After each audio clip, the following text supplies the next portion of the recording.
কি অবস্থা আপনাদের সবার? আমরা হচ্ছে যে আজকে সকালবেলায় আমাদের ছাদে চলে আসছি। এখন বাজতেছে 4টার মতো প্রায়। আমি সকালে আইসে হচ্ছে আমাদের সবগুলো গাছের মধ্যে হচ্ছে আমরা পানি দিয়ে দিছি। ড্রাগন গাছটা, এদিক দিয়ে মরিচ গাছ আছে, এগুলোর মধ্যে সবগুলোর মধ্যে আমি পানি দিয়ে দিছি এবং চেক করে গেছিলাম যে আমাদের পাখির খাবার আর পানি কি এখন দিতে হবে নাকি আর একটু পরে দিলেই হবে। কারণ আমরা হচ্ছে পানিটা শেষ হওয়ার পরে পানিটা দিতেছি। কারণ হইতেছে যদি আগে দিয়ে দেই তাহলে আমাদের ওষুধের পানিটা নষ্ট হয়ে যাবে আর কি। সেই জন্য আমরা ওষুধের পানিটা খাওয়ার শেষেই আমরা হচ্ছে যে পানি দিতেছি এদেরকে। তো এই হচ্ছে আমাদের ডিম পাড়া পাখিগুলা। এগুলো হচ্ছে যে আমরা এখন নিচে রাখতেছি। আমরা হচ্ছে কিছুদিনের মধ্যেই হচ্ছে আপনার মানে খাঁচা বানায় নিবে এদের জন্য। ডিমের যে খাঁচাগুলো আছে আর কি, ওইগুলো কাঠ দিয়ে আর নেট দিয়ে বানানো হয় আর কি। এরকম ছোটো ছোটো নেট দিয়ে নিচে দেয়, তারপর হচ্ছে আপনার বড় নেট দিয়ে বানানো হয়। ওই খাঁচাগুলো বানায় নিব। যে ওখানে স্টিলের 1000 পাখি খাঁচা কিনতে গেলে আপনার 45 থেকে 50 হাজার টাকা খরচ করতে হবে। তো আমাদের সেক্ষেত্রে আমরা কাঠের 1000 পাখি যদি কাঠ দিয়ে নেট দিয়ে বানাই 10 থেকে 15 হাজারের মধ্যে কাভার দিয়ে ফেলতে পারবো আর কি। সেই জন্য হচ্ছে আমরা চিন্তা করতেছি খাঁচা বানাবো হচ্ছে কাঠেরটা। আর এইখানে হচ্ছে আমাদের ডিম পাড়া পাখিগুলো। আমরা হচ্ছে প্রতিদিন রাত্রে হচ্ছে ডিম কালেক্ট করে নেই, যার কারণে হচ্ছে আমাদের মানে সকাল আর ডিম কালেক্ট করতে হয় না। আর সকাল হচ্ছে কম বেশি অল্প কয়েকটা পারে। এখানে হচ্ছে যে ডিম পাড়া পাখি আছে আমাদের এখানে মোট টোটাল হচ্ছে 600 প্লাস আছে মানে এখানে ডিম পাড়া পাখি, যাদের কাছ থেকে আমরা হচ্ছে যে প্রতিদিন 85%-এর উপরে হচ্ছে যে এখন পাইতেছি ডিমের পার্সেন্টেজটা। আমি আশা করতেছি কিছুদিনের মধ্যে হচ্ছে আমি 90%-এর মতো পাবো, কেন হচ্ছে 85%-এর উপরে পাইতেছি এখন। তো সবাই দোয়া করবেন যাতে করে 100% প্রোডাকশন একবার পাই, মানে কয়েকবার যাতে 100% প্রোডাকশনটা পাই আর কি। তাও নিজেকে বুঝতে পারবো যে আমি কোয়েল পাখি থেকে 100% প্রোডাকশন নিয়েছি। আমরা হচ্ছে বাচ্চাগুলো আনছি না, একদম ছোটো ছোটো বাচ্চা, মানে একদিনের বাচ্চাগুলো আনছি, সবগুলো ব্রুডিং করে আমরা বড় করছি। তো এদের মধ্যে হচ্ছে আমাদের অনেকগুলো বাচ্চা মারা গেছে। সেটা মারা গেছে কি জন্য? সেটা হচ্ছে ব্রুডিং নিউমোনিয়া হয়েছিল। ব্রুডিং নিউমোনিয়া হইলে কিন্তু আপনার মানে 50% পাখি মনোগন্ধে শেষ। আপনার যদি ব্রুডিং নিউমোনিয়া যদি আপনার প্রথম দিকে হয়ে থাকে তাহলে হচ্ছে যে 50%, মানে যদি আপনি 500 পাখি আনেন, আর একটা পাখি হচ্ছে আপনার বাদ দিয়ে দিতে হবে, যে মানে এদের আশায় ছেড়ে দিতে হবে যে এরা মারা গেছে ওষুধ ট্রিটমেন্ট করালেও। মানে ব্রুডিং নিউমোনিয়া হইলে আপনার সহজে পাখি ঠিক হয় না। তো আমাদেরকেও একটা ভুলের কারণে আমাদের ব্রুডিং নিউমোনিয়াটা হয়েছিল। ফার্স্ট হচ্ছে যে আমরা যে ছালার বস্তাটা মানে নিচে আমি মুরগির সাথে মতো ব্রুডিং করছি আর কি। মুরগির সাধারণত 3 থেকে 4 দিন ব্রুডিং করে। আমরা হচ্ছে যে কোয়েল পাখিকে 7 থেকে 8 দিন, মানে যেগুলো ছোটো ছোটো বাচ্চা যেহেতু 7 থেকে 8 দিন গরমের কালে, আর শীতকাল হচ্ছে 10 থেকে 15 দিন করলে এনাফ। তো আমি হচ্ছে যে কী করছি, 3 দিন হচ্ছে চট রাখছি, নিচে চটটা বিছানো হয় ওইটা হচ্ছে 3 দিন রাখছি। ওইটা থেকে মিনিমাম হচ্ছে 5 থেকে 7 দিন রাখলে ভালো, মানে মিনিমাম 5 দিন আর সর্বোচ্চ 7 দিন রাখলে সব বেটার আর কি। তো আমি হচ্ছে 3 দিন রাখছি, এটা হচ্ছে এক কারণ। আর আরেকটা কারণ হইতেছে যে আমাদের যে আমি খাবারটা গুঁড়া করার জন্য পানি দিয়ে ভিজিয়ে দিতাম, যেহেতু ছোটো বাচ্চা এখন নাভি কাঁথা ছিল, তো যার কারণ হচ্ছে ওর খাবার উপর গিয়ে বসলে খাবার থেকে পানিটা লেখে নাভিটা আর একটু সমস্যা হয়েছিল আর কি। সেই জন্য হচ্ছে যে ব্রুডিং নিউমোনিয়াটা হয়েছিল, যেটা হচ্ছে যে আমার ভুলের কারণেই। তো যাকে একটা বিষয় থেকে শিখতে পারলাম, সামনের দিকে হচ্ছে আমি আর 1000 বাচ্চা আনার প্ল্যান আছে, একদিনের বাচ্চা। আমি টোটাল হচ্ছে ডিম পাড়া পাখি করবো 2 থেকে 3000 ডিম পাড়া পাখির করার চেষ্টা আছে।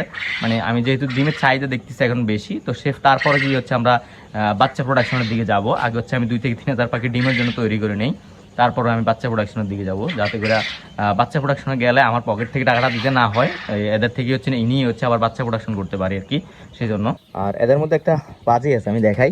আমি যখন হাত দিব দৌড় দিয়ে চলে আসে ছোটো থেকেই, মানে আমি যখন ছোট ছিল সাদাটা, ও হচ্ছে আমরা যখন হাত দিতাম ও হচ্ছে আমাদের হাতে এসে ঠকুর দিত। আমি তো ফার্স্টে মনে করছিলাম যে আমাদের এই সাদাটা হচ্ছে যে মারাই যাবে, কিন্তু না, সে বেঁচে গেছে, সার্ভাইভ করে নিচ্ছে। ওরও কিন্তু ব্রুডিং নিউমোনিয়া হয়েছিল, মানে সবগুলো এখন প্রায় অধিকাংশ সবগুলারই। আমার 500 পাখি থেকে হচ্ছে আপনার হিসেব করেন 450 পাখির মতো হচ্ছে যে আপনার ইয়ে হয়েছিল আর কি, ব্রুডিং নিউমোনিয়া হয়েছিল। সেখান থেকে হচ্ছে আমরা কিছু মর্টালিটি গেছে, এখন আমরা গণনা করি নি আর কি।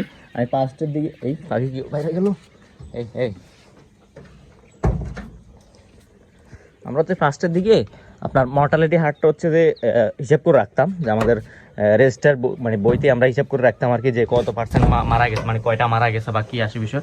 কিন্তু যখন 4 থেকে 5 দিন পর ব্রুডিং নিউমোনিয়াটা হওয়া শুরু করলো, তখন হচ্ছে যে আমরা আর হিসাব রাখি না। কেন হিসাব রাখতে গিয়ে আমাদেরই মন ভেঙে যাইতেছে। একদিনে আমি সর্বোচ্চ একদিন হচ্ছে 50টা বাচ্চা মারা গেছে। তখন তো আমার পুরোপুরি আমি আশায় ছাইরা দিছিলাম যে এরা হয়তো বাঁচবে না। কিন্তু আল্লাহর কি ইচ্ছা যে আমাদের যে ডিলার আছে ওনাকে আমি ভিডিওটা দেখানোর পরে যে আমার পাখিগুলো এরকম হয়েছে, উনি হচ্ছে আমাদের একটা ওষুধ সাজেস্ট করে। সেই ওষুধ হচ্ছে আমি দেখাই দিচ্ছি আপনাদেরকে। এই যে পালমুগি একটা, যেটা হচ্ছে যে ব্রুডিং নিউমোনিয়ার সময় কাজে লাগানো যেতে পারে আর কি। এই যে ব্রুডে নিউমোনিয়ার জন্য পালমিগেটটা আমাদের ইউজ করে। এটা হচ্ছে ম্যানথলের কিছু মানে ম্যানথল টাইপের আর কি। আমরা যেহেতু যখন সর্দি হয় তখন অনেক হচ্ছে ম্যানথলের ভাপ নেয়, ওইটার মতোই যে পানির সাথে মিক্স করে স্প্রে করে দিবেন আর হচ্ছে যে খাবার পানিতে দিবেন, দিয়ে 7 থেকে 8 ঘন্টা রেখে তারপর ফেলে দিবেন। তো আমি এভাবে কয়েকদিন ট্রাই মানে তিন দিন হচ্ছে আপনার দিছিলাম, দেওয়ার পরে দেখি কিছুটা কমছে, কমার পর হচ্ছে আমি অ্যান্টিবায়োটিক কোর্স সাথে অ্যান্টিবায়োটিক কোর্সটা করাইছি, মানে নর্মাল অ্যান্টিবায়োটিক, সেটা হচ্ছে ডক্সিএবেটটা দিয়ে, ডক্সিসাইক্লিন গ্রুপের ডক্সিএবেটটা দিয়ে আর কি। তো আমাদের পাখিগুলো এখন অ্যান্টিবায়োটিক কোর্সটা করানোর পরে এবং হচ্ছে যে আমার ওষুধটা খাওয়ানোর পরে মোটামুটি মাশাআল্লাহ সবগুলো পাখি সুস্থ হয়ে গেছে। সেখানে হচ্ছে যে আপনার 100-র মতো বাচ্চা আমাদের মর্টালিটি গেছে, মানে 100 থেকেও বেশি গেছে, 100+। কারণ হচ্ছে যে আপনার আমি প্রথম দিকে হিসাব রাখছিলাম প্রথম 4 থেকে 5 দিনে আমার 3টা নাকি 4টা বাচ্চা মারা গেছে, কিন্তু 5 দিনের পর থেকে যখন ব্রুডিং নিয়মটা শুরু হইলো তখন হচ্ছে যে বাচ্চা মানে শুধু মরতেছে, ডেইলি 10টা 20টা করে মরতেছে, একদিনে 50টা মরছে। তো মরার পরে আমি যেগুলো ট্রিটমেন্ট করে ঠিক করতে পারছি। তো আমি ভেটেরিনারি সার্জনের সাথে কথা এই আটকে গেছে, ভেটেরিনারি সার্জনের সাথে কথা বলার পর উনি বলতেছে এটার কোনো চিকিৎসা নাই, মানে তুতে খাওয়ানোর জন্য, তুতে হচ্ছে যে আপনি ইয়ে করে খাওয়ানো যায়। তো হচ্ছে এমনি প্রপার কোনো চিকিৎসা হয় ব্রুডিং নিউমোনিয়ার। তো সেটা হচ্ছে আপনাকে দেখতে হবে, যদি আপনার কপালে থাকে তাহলে বাঁচবে, না হয় বাচ্চার সম্ভাবনা একদমই অল্প। যার কারণে হচ্ছে যে আমরা সার্ভাইভ করে নিতে পারছি এগুলোকে। আজকে বয়স হচ্ছে আপনার 21 দিনের মতো, 21-22 দিন হবে আর কি বয়স। মাশাআল্লাহ সবগুলোই সুস্থ সবলই আছে। সবাই দোয়া করবেন যাতে এদেরকে পুরোপুরি প্রোডাকশনে নিয়ে আসতে পারি। আমরা হচ্ছে এখান থেকে প্রোডাকশনে গেলে আমরা মেল ফিমেল রাখবো এগুলোর মধ্যে, কারণ হচ্ছে যে আমরা যেহেতু এগুলা নিজেরাই বড় করছি সেই জন্য। এই যে সবগুলোই আছে এখানে। তো রমজানের হচ্ছে আর 10-12 দিন আছে, তো 10-12 দিন পরে গিয়ে আমরা হচ্ছে যে বাচ্চা আনবো আর কি, একদিনেরটা। ছিল আমাদের খামারের আপডেট, আর নিচের যে আমার ছাগলগুলোর আপডেট ওইগুলো আমি আরেকটা ভিডিওতে দিব। ওইখানে আমরা আরো কিছু কাজ করছি, আর সামনে হচ্ছে আমাদের নতুন মেম্বার আসতেছে, আমরা ছাগল কিনবো আরো কয়েকটা। আর হচ্ছে আপনার আমাদের 2টা ছাগল প্রেগনেন্ট আছে অলরেডি, একটা ছাগল হচ্ছে কিছুদিন পর বাচ্চা দিবে, আর একটা ছাগল হচ্ছে যে প্রেগনেন্ট হচ্ছে মনে হয় 15-20 দিনে 1 মাস হয়ে গেছে আর কি এরকম।